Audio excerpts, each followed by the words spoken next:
अक्कलकोटच्या श्री स्वामी समर्थाचा प्रगट दिन हा त्याच्या भक्तासाठी मोठी पर्वणी असते. महाराजावर श्रद्धा असलेले लोक देशभर आणि जगभरातही आहेत. श्री स्वामी समर्थाचा 23 मार्च रोजी तिथीनुसार प्रगट दिन आहे. त्या निमित्तानं स्वामीच्या प्रगट दिनाविषयी पौराणिक माहिती जाणून घेऊया. श्री स्वामी समर्थ अर्थात अक्कलकोट स्वामी हे 1856 मध्ये अक्कलकोट येथे अवतरले असे सांगतात. त्यांनी महाराष्ट्रात अक्कलकोट येथे दीर्घकाळ वास्तव्य केले होते.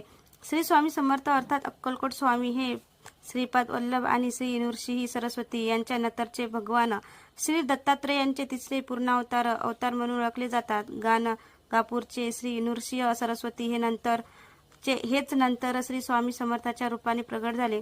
1959 मध्ये माघ वद्य शक 1380 रोजी श्री नृसिंह सरस्वती स्वामी महाराज यांनी गाणगापुरास निर्गुण पादुका स्थापन केल्या. यानंतर ते शैल यात्रेचे निमित्त साधून कर्दळी वनात अदृश्य झाले. याच वनात त्यांनी 300 वर्ष कठोर तपस्या केली. या काळात मुंग्यांनी त्यांच्यावर वारूळ रचले. एके दिवशी एक लाकूड तोड्या वनात आला. लाकडे तोडत असताना त्याच्या हातून कुऱ्हाड निसटली आणि वारुळावर पडली. यानंतर वारुळातून रक्ताची धार उडाली आणि दिव्य प्रकाश बाहेर पडला. त्या वारुळात एक तेजस्वी व्यक्ती बाहेर आली. हेच अक्कलकोटचे स्वामी समर्थ महाराज. आपल्या हातून घडलेल्या घटनेमुळे लाकूड तोड्या घाबरला होता. मात्र स्वामींनी लाकूड तोड्याला अभय दिले आणि ते देशाटनासाठी निघाले. देश फिरून ते शेवटी मंगळवेढ्यातून अक्कलकोटमध्ये दाखल झाले असे सांगितले जाते. श्री क्षेत्र त्र्यंबकेश्वर येथे स्वामींनी शेगावचे श्री गजानन महाराज आणि शिर्डीचे श्री साई महाराज यांना दीक्षा दिली असे सांगितले जाते.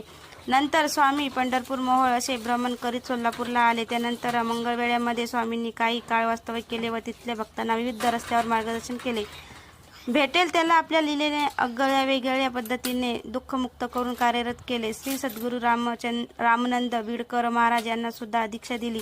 पुढे 1856 मध्ये स्वामी महाराजांनी अक्कलकोटमध्ये प्रवेश केला. तिथल्या त्यांच्या वास्तव्यात अक्कलकोट हे तीर्थक्षेत्र झाले. याच ठिकाणी त्यांनी अनेकांना मार्गदर्शन केले. स्वामींनी 1878 मध्ये अवतार संपवल्याचे दाखवले, पण प्रत्यक्षात स्वामी अजूनही भक्तांच्या पाठीशी सतत राहून त्यांना मार्गदर्शन करत आहेत असे सांगितले जाते.